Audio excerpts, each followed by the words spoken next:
Sa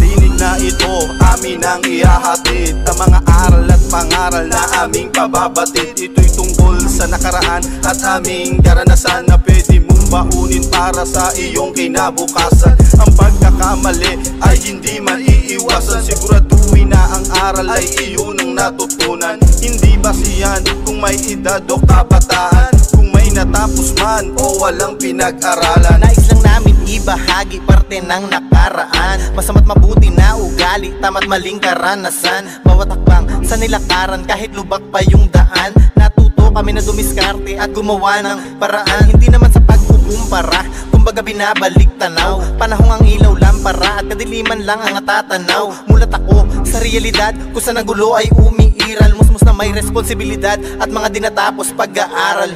Bilang mga kuya, gusto namin tong ituro, mga aral at karanasan na sa amin nagpabago. Ito'y payo na seryoso, dapat mong pakinggan. Ang iyong daang nilalakaran ay aking pinagdaanan. Kung kalokohan ng usapan, di na kailangang patunayan yung aking pagkatao at aking karanasan. Sapat na itong patotoo para paniwalaan mo. Yung dating loko-loko ay bigla na lang nagbago.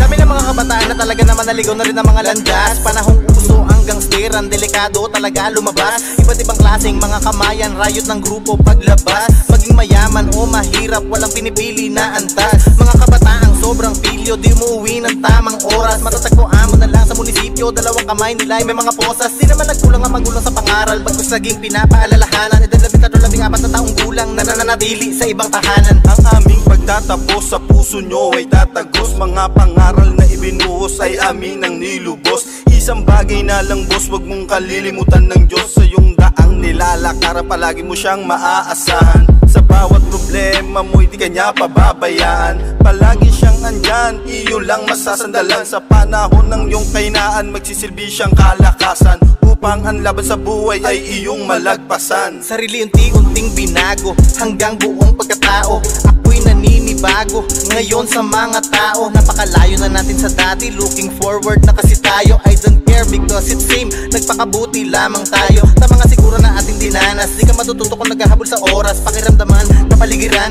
kalimitan dyan, kabaliktaran. Huwag kang papayag, ikay diktahan, gumawa ka na lamang ng sarili mong patakaran.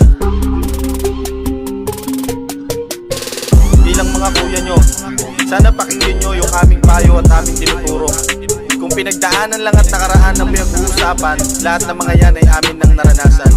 Hanggat may panahon ka pa para magbago, piliin ang mga tropa at kinakasama mo. Hindi lahat makakatulong at maaasahan mo. Sa panahon ng problema at gipitan, piling-pili lang ang mga kaibigan na sa'yo ay dadamay.